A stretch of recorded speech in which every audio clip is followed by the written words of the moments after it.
Look at the pen my mum got me. Look how cute he is. I mean, I don't think I could write with that. It's so short. My mum likes getting me little random bits of tat. I love them. They're great. Welcome back to another fun-filled week of me sitting in my room / home gym / office / chill space. Yes, I'm getting very used to these four walls, but another week to make progress on this mountainous task, which I have set myself to do during quarantine. Now, last week I wasn't overly happy with my working capacity. I felt like I was giving up relatively easily and I was getting distracted a lot. So a few things I want to work on this week is making sure that I'm focused on the task in hand. That for me definitely means putting my phone away from me, which is quite hard to do because I'm trying to like capture parts of my day and film like when I'm doing work and stuff. I do spend hours on my phone. I can just scroll and scroll and scroll, and then I get into this thing I call like a fuzzy headspace. You know when your head just feels a bit like fuzzy and weird? That happened to me so much last week, and I think because of the rapid change in situation regarding the coronavirus epidemic here in the UK and pandemic all over the world, it's like every time you look at your phone, there's been an update or a development, and then you get sucked into that for half an hour. But something I definitely want to instill is like a set number of hours per day for my thesis work, which is hard. I normally set myself tasks and it's like, okay, when I've done all these tasks, I'll stop. But because my head hasn't been as good as it usually is, I'm finding it harder to complete the tasks. And then it gets to the end of the day and I feel a bit like, oh, I haven't done anything today because I didn't finish, this one task I had on my list. So I'm going to be a little bit kinder to myself and just say, today you're going to do 5 hours at your desk, and then once that 5 hours is up, you stop and you take some time for yourself. So that's going to be something I try and do this week. Hopefully that will help with my focus as well, and then I'll be able to ease myself into doing like longer days again. I also realised that I didn't show you my figures list last week. That's just because I didn't need to use it, but this week I should be using it. So I will give you like a mini tutorial on how to compile your data for a project and how I've organised it personally, and it might help you if you have a big task coming up. So let's get to my to-do list for this week. I have again 3 things which I'm going to split up into smaller tasks each day, but 3 main goals for the week. My first goal for the week is to start analysing those slides. These are the slides that I renamed in the video last week and started to analyse. I did 1 out of 400. This analysis is taking a lot longer than it normally would, so I've decided to dedicate 2 to 3 hours a day just to analyse slides, and once that time period is up, I will stop and then resume again the next day. The second thing on my to-do list this week is to start making my graphs. This is really exciting because I've picked my colour scheme for my PhD thesis, so now it's about putting the data together and making really pretty nice graphs. For some of these graphs I do still need to analyse the data. I've got spreadsheets and spreadsheets of different variables that I want to look at and pull out. That's why I've said start making graphs, because it's going to be a long process. And the third thing I want to do is to pull together all of my data for each figure. And this is when I will show you my figure list and how I'm going to organise these figures in different folders on my computer. So again, I don't think I will get any words this week, but I'm following, one of my favourite mottos, which is fail to prepare, prepare to fail. So I like to be super prepped before I go into a task. I want to have everything in its rightful place before I even write a single word. So week 2's to-do list is 1, analyse those slides. 2, start making those graphs. And 3, pull together all my data into figure folders. Catch up with you later in the week to see if I did them. We're gonna have a good week. This Monday is a little bit different for me. I am doing basically YouTube editing all day, so my PhD first day of the week will be tomorrow. I didn't exactly have the start I wanted to for my working week. Great start to my day. The cup that I've used is covered in dishwasher salt, so I've just taken a mouthful of tea and it is super salty. That is foul. I hope dishwasher salts aren't poisonous. Oh god, that was a bad mistake. Right, so I'm gonna go make another cup of tea because that is devastating. Much better. No salt. Happy days. Now that everything was right with the world again, I could get on with analysing more slides.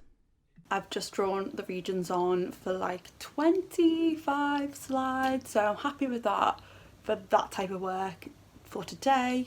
And now I'm going to go have my lunch and then get on with some new data analysis this afternoon. But first I had to take a quick trip to the supermarket. However, I forgot that going in the shops is no longer quick because you have to wait in a queue outside and there is a maximum number of people allowed in the store. However, at least some normality has been resumed. When I got home, I started to download the software I need to make graphs. For this, you need to submit your student ID to get a discount code.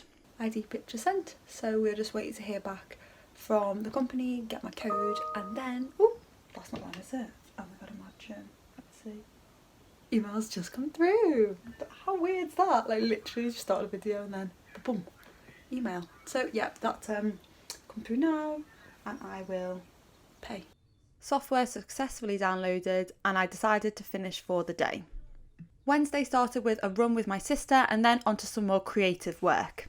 This morning I'm going to start off with some drawing work. I was trying to do this drawing last night and it actually requires like quite a bit of concentration because it's an animation. I really want to do that this morning and use some of my creative brain's best hours to work on that, and then I'll move on to starting my graph making from different like data sources that I have. I started my day with the happy optimism that my drawing would only take me a few hours, but as normal, this did not happen. This has taken me ages, as it always does. I get really perfectionistically, is that a word? Perfectionistically? Perfectionist anyway, and it takes me hours to do something like this. That balance to strike between the science communication and the PhD it's a challenge. After a quick tea break, things escalated and I decided to make my animation into a full-on feature film. It's 4 o'clock. Why have I done this? Oh my goodness. I don't know whether to just take the day off. No, because Monday I didn't do any work either. So I was already going to work on Saturday to make up for Monday. I'm just going to do a couple of hours now then. Do them like drawing regions. I hate myself. But the internet was too slow for me to log on to the VPN, so instead I decided to make a list of all the graphs I needed to make for chapters 1 and 2 of my thesis. Before we get to Thursday, let me tell you a little bit about how I arranged my data before I started my write-up. I keep talking about this figure list, so I want to talk you through what it actually is and how I made it and why I think it's a useful thing to do before you set out on a big project like writing a thesis. First of all, what is a figure? I'm not talking about like a wax figure in Madame Tussauds. What figures are displays of your data. So with a science PhD, this could be different graphs, it could be tables, it could be images. And each figure you make puts together these different parts of data to tell part of your story. So I thought I'll give you a little step-by-step guide as to how I made my figure list. This is not exclusive to organising scientific data. You could use this method also to organise other aspects of your project. So it's always useful to have some organisation tips in there. First thing I did was to get all of my data together. This was really difficult because it was like 3 years worth of experiments. So getting that all together was tough to start with. I would recommend organising your data as you go. For me personally, I organise mine in folders by month and then in that folder by date. I just like having all my data in chronological order. So I have 3 folders, year 1, year 2, year 3. Then you open those folders and I have all the months that I did for that year. So from September to August. Then in each of those month folders, I have all of my work which have been named by their date. So for my figure list, I started with year 1, September, and went through all of the data in that folder. Then moved through to October, November, December, just to get an idea of what experiments I'd done and what results had come out of them. I then opened up a new document and just started bulletproofing, oh my god. I opened up a document and started to bullet point all of these results that I got. The second thing I did was then to organise this list into the different chapters of my thesis. So you can decide on your chapter titles before you start doing the experiments, or they can come about after, depending on your results. So for me, I had my chapter titles, I think I had them like halfway through the PhD. I could sort of see where the work was going to fit. So then with this rough list, I could organise which bits of data were going into each chapter. And then the next step, so step number 3, was to look at the data for each chapter and see what order was the best flow. What flow of data told the story of that chapter the best. So then you can rearrange the bullet points into, number 1, the first thing I want to show is a table of these samples to give them a really basic description as the first thing the reader sees, so they're completely aware of what samples I've used. There are going to be some bits of data that you want to put into the same figure. So number 4 is to merge some of these bullet points together. So if you're doing a characterisation of a new assay, you could get all of the data involved for that and put that into one bullet point. And then once you have this sort of rough structure, you can name them figure 1, 2, however many you have. For me, I've got 68 figures at the minute, 68. Some of them might get dropped because obviously I haven't finished the work with quarantine. And once you've labelled all of your figures, what I did was I went through this document and highlighted everything in one colour that I'd already got the data for, and then in another colour of what data I still wanted to collect. Because I made this list in, I think I want to say November, and I wasn't finishing until March, but I had all my experiments planned out, so I sort of put in the data that I was going to get also into that list and just highlighted it in a different colour. And now what I'm doing is working my way through that list to make all of these figures. And that's the first thing I want to do for my thesis because it's quite time consuming, it takes a lot of energy, you want to make sure everything is really right before I start interpreting the results into a discussion of all the other research done on my subject area. So that is a figure list, and now I can just work through them and cross them off as I make them. Figure list. Done. So back to my week, and Thursday saw me make my first graph of my PhD. I'm starting today going through figures that I need to make graphs for, and I wrote down all of those for my first 2 chapters yesterday. So I'm just going to work my way through this list, armed with the colours, and then we can start making graphs. But quelle surprise, the Wi-Fi in my room stopped working, so I relocated down to the dining room. I then settled into making the first graph of my PhD thesis, and it went really well, except for one thing that took me a little bit longer than I wanted. So that took me 3 hours because I'd completely forgotten the way to make an equation. With the graph you plot the points, and then I want to measure like the slope, so like how quickly does a sample go from like baseline to its maximum. But I've done it now, so hopefully the rest of my graph making will be quicker. We can hope anyway. The afternoon saw me drawing more regions on brain slides. I've just finished drawing regions on 20 slides. I'm making progress, which is good. Celebrate with some hummus. I started Friday by finishing off a blog post. I post neuroscience blogs every single Friday, and then I have meetings scheduled with my colleagues to discuss some science. But before I could get to them, I did something really, really silly when I plugged in my old hard drive. I erased the drive. Oh, idiot. Trying to recover it now, but I do not think I'll recover what was on it. I'm just hoping, because this was like an earlier version of all my work, that my other hard drive, which is like my more up-to-date, has everything on it that I need.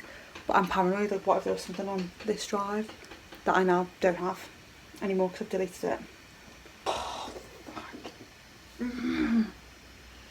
I'm an idiot. I'm an absolute idiot.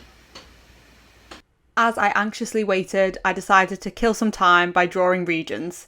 15 slides, all drawn on. I have 15 left in this experiment, which I will do tomorrow. And then I can actually run the analysis software. But just like saying, do like 15 to 20 slides per day. It's making me progress without feeling like... And the hard drive recovery was looking good.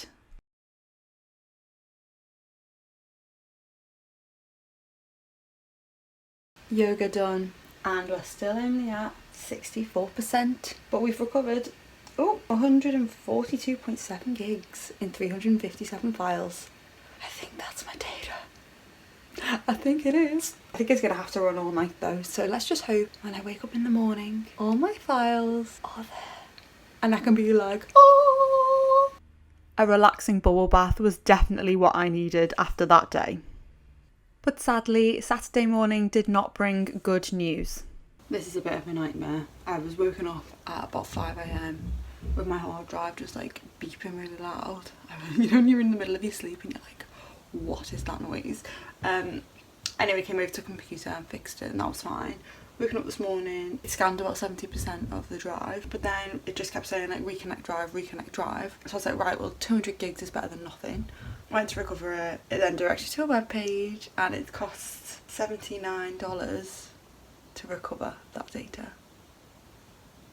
Like $79 is like £70, £65. I really don't want to pay £65. I think I have it all anyway. I just wanted to like double check. Just like a waste of a day.